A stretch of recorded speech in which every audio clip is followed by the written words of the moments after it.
You don't trust yourself, and that's why you keep choosing people who break you. Yeah, I said it. 1. You tell yourself you're over it. You even believe it in the daytime, but night comes, and suddenly you're staring at your phone like it owes you answers. You check if he's been online. You notice he watched your story but didn't reply. That tiny detail ruins your mood. You hate that it has that much power over you. You type a message. Delete it. Type it again, softer this time so you don't seem too much. You add a laughing emoji so it looks chill even though your chest feels tight. You wonder if you asked for too much. If you were too emotional, too honest, too available. You replay every moment you showed your feelings. Every time you waited by the phone. Every time you pretended you didn't care when you cared way too much. You swear you won't reach out again. You swear this time you'll protect your heart. Then he sends something random, a meme, a hey, nothing deep. And suddenly you're right back there. Hope floods in. Your body relaxes. Your standards disappear. You cancel plans for a maybe. You stay silent about what bothered you because you don't want to rock the boat. You shrink yourself just enough to be chosen. And when it finally goes quiet again, you feel stupid, gutted, small. You tell yourself you should have known better. You beat yourself up for being weak. You promise you'll do better next time. But deep down, what hurts the most isn't losing him. It's losing faith in yourself. You don't trust your own decisions anymore. You don't trust your emotions. You don't trust that you'll walk away when you should. So you stay stuck and half hoping, pretending you're strong, while quietly begging the universe not to abandon you again. That's the part no one sees. Alright, here's what's really going on. And it's not because you're too emotional or broken. Your brain is chasing safety. When someone pulls away, your body doesn't think, oh well, it thinks I'm losing control. So it panics. That panic shows up as checking your phone, replaying conversations, needing clarity, needing reassurance. Not because you're weak, but because your nervous system learned early that love could disappear. Your brain got wired to stay alert.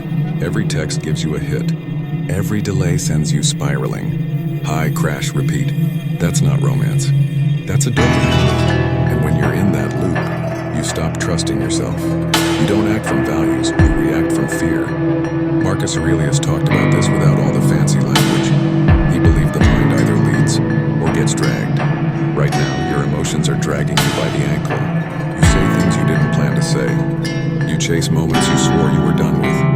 You abandon your own rules the second loneliness shows up. And here's the part that stings in. The chaos isn't coming from him. It's coming from you not keeping your word to yourself.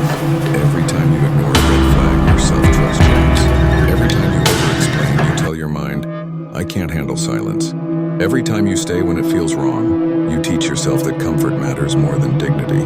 Stoicism isn't about shutting feelings down. It's about not letting them drive the car. Feelings pass. Character stays. When you don't trust yourself, you outsource your worth. You wait for replies to feel okay.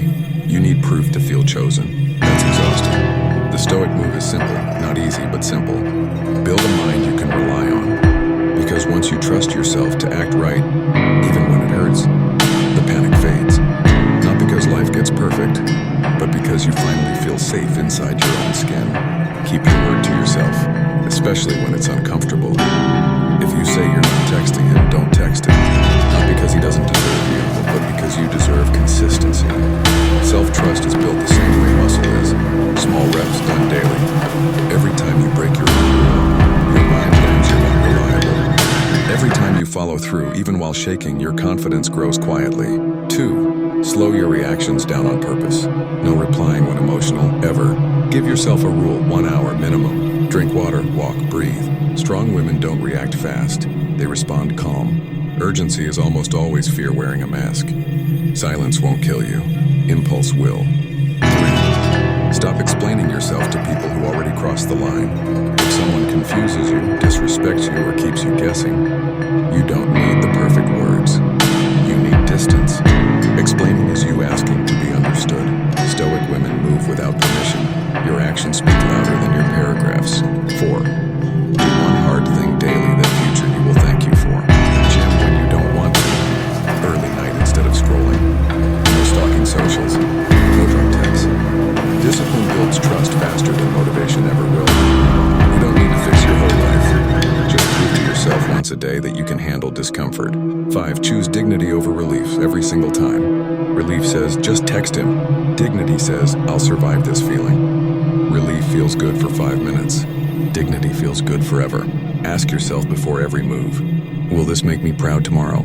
If the answer's no, don't do it. That's it. Not glamorous, not easy. But this is how trust is built. Quietly, daily, unbreakable. This is where it changes. Not loudly, not dramatically, but for real. One day you notice you didn't check your phone first thing in the morning. Not because you're trying to be strong, but because your mind feels quieter. You still feel things. You still miss people. But the panic isn't running the show anymore.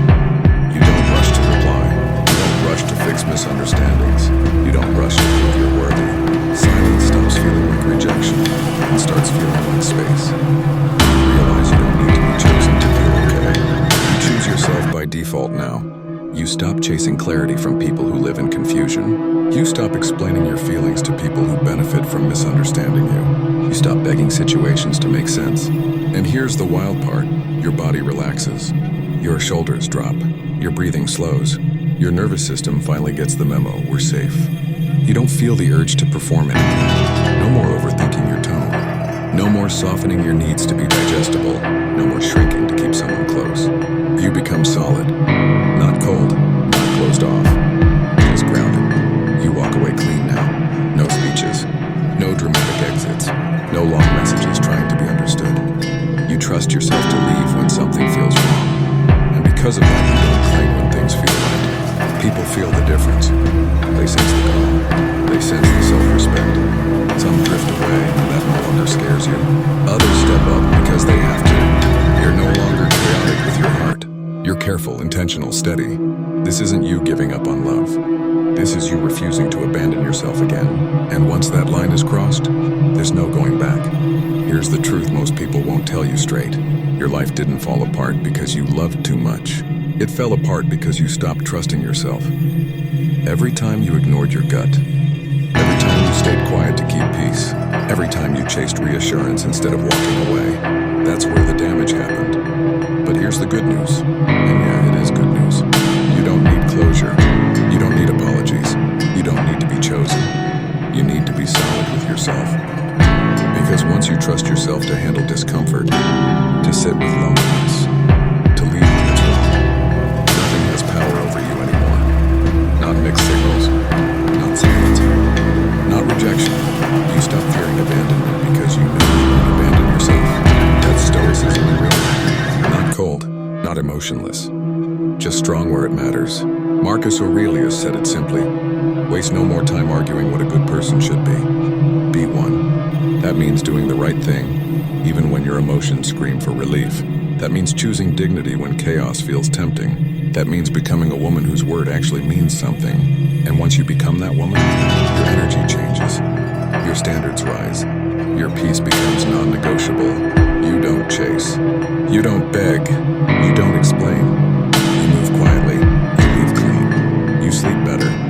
If this hit really hit, comment, I trust myself now. Not for me, for you.